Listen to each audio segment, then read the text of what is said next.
Global পয়েন্টের পক্ষ থেকে আপনাদের সবাইকে স্বাগত জানাচ্ছি। মধ্যপ্রাচ্যে ভূরাজনীতি আবারও অস্থির হয়ে উঠেছে। একসময় ঘনিষ্ঠ মিত্র সৌদি আরব ও সংযুক্ত আরব আমিরাত এখন পরস্পরের প্রতিদ্বন্দ্বী অবস্থানে। ইয়েমেন ইস্যু থেকে শুরু হওয়া এই টানাপোড়েন সম্প্রতি একটি পূর্ণাঙ্গ আঞ্চলিক ক্ষমতা প্রতিযোগিতার রূপ নিয়েছে, যার প্রভাব গোটা মধ্যপ্রাচ্যে ছড়িয়ে পড়েছে। ভ্যালিড আন্তর্জাতিক সংবাদ মাধ্যম যেমন রয়টার্স, আল জাজিরা এবং গালফ নিউজের প্রতিবেদনে বলা হয়েছে, সৌদি আরব এবং ইউএই এখন বিভিন্ন ক্ষেত্রে স্বতন্ত্র নীতি ও প্রভাব বিস্তারের চেষ্টা করছে।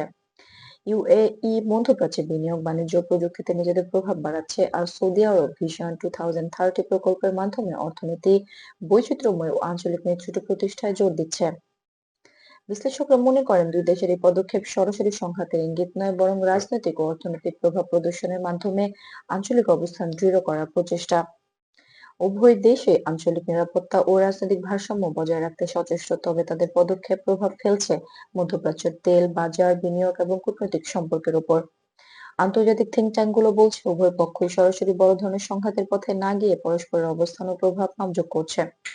বিশেষ করে 2024 এবং 2025 সালের বিভিন্ন প্রতিবেদনে দেখা যায়, আঞ্চলিক সহযোগিতা বেড়েছে, কিন্তু কূটনৈতিক যোগাযোগ পুরোপুরি বন্ধ হয়নি। আন্তর্জাতিক সম্প্রদায় পরিস্থিতি নিবিড়ভাবে পর্যবেক্ষণ করছে এবং যেকোনো দুঃখজনক পরিণতি এড়াতে আলোচনার পথ খোলা রাখার উপর জোর দিচ্ছে। সার্বিকভাবে বলা যায়, সৌদি আরব ও ইউএই এর মধ্যপ্রাচ্যে ক্ষমতায় লড়াই মূলত রাজনৈতিক ও অর্থনৈতিক প্রতিদ্বন্দ্বিতা, যা আঞ্চলিক ভারসাম্য এবং আন্তর্জাতিক কূটনীতির উপর গুরুত্বপূর্ণ প্রভাব ফেলছে। সরাসরি সংঘাত বা সহিংসতার কোনো প্রমাণ নেই এবং পরিস্থিতি এখনো আলোচনার মাধ্যমে নিয়ন্ত্রিত।